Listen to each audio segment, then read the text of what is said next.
Antarctica is Earth's coolest continent and most complicatedly claimed continent, yet sadly has no official flag to unite her. Nay, you might say, there's this, and that flag is Antarctica associated, but it's not official, and comes with an ownership asterisk we must attend to. But first, Antarctica does have an official flag because she's not an official country. Yes, humans have settled, depending on how much you want to stretch that word, on the sheet with scientific outposts, but each is operated by a parent country, protecting their somewhat precarious claims. So, not really looking for a new banner to band everyone behind. Thus, there are no Antarctic citizens to officiate anything. But who cares? People everywheres want to flee flags, and come on. The continent has cried out for one right from the first, in 1929, when an early research vessel flew a white sheet as a flag of courtesy for passing through Antarctica's waters, even though there were not but penguins to appreciate the gesture. It was done just for the fun of flying a flag with what the ship happened to have on hand.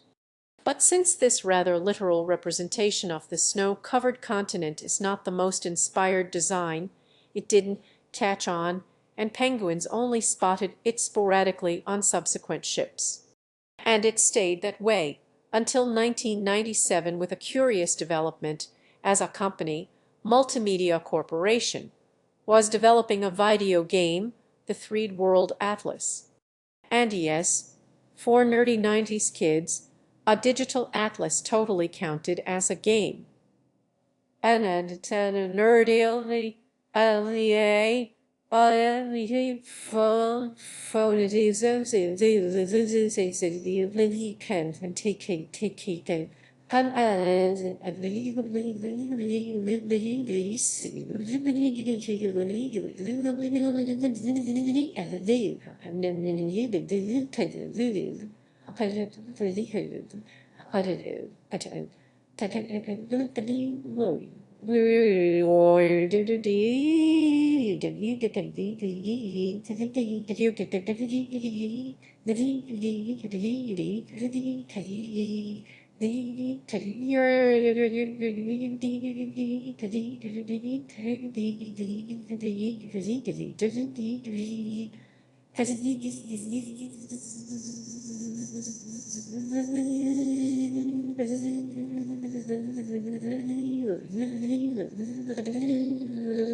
Multico noticed Antarctica's flag absence and deputized a designer to draw one, who took a cue from the UN, which on their flag views the world from atop, so Antarctica would be the same from a bottom, and borrowed the same colors as a nod to neutrality.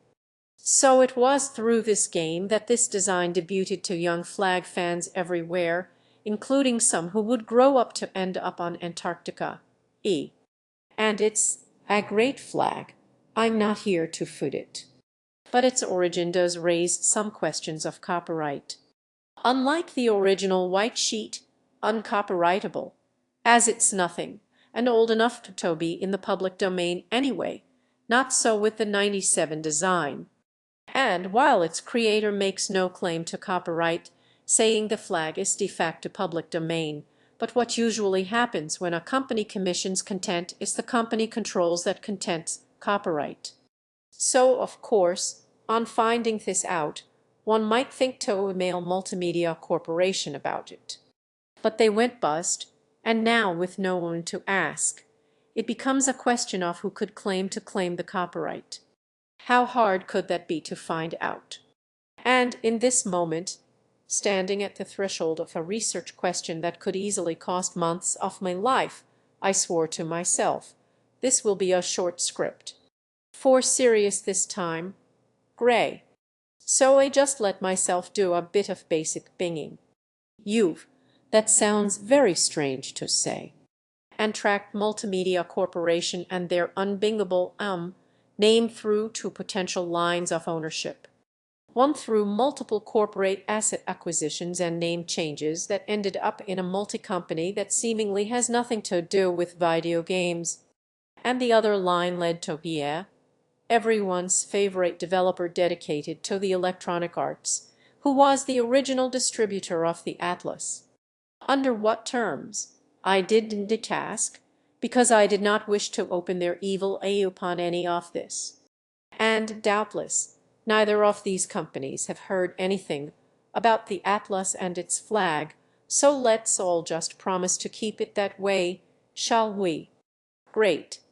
Now we can finally talk about what happened next. In 2018, a new Antarctic flag, public domain, came on the scene. It starts with the snow and ice white sheet from before, but adds above the dark skies that dominate the continent for 6 months a year. A mountain in the center uplifts, for unlike in the north, there's actual land under the ice, and it casts a shadow to create the symbol of a compass pointing south, which, as a bonus, makes this design mirror the northernmost flag on the northernmost continent, just with flipped color placement for flipped pole placement. Very satisfying. And unique among flags, it creates a 3D effect that gives just a touch of techno-cool, appropriate with how much tech was needed to conquer this coolest continent. And it's totally not, but I'm just gonna call it that this 3D effect is also a nod to the 3D World Atlas, connecting this flag to both of its forebears. Perfect.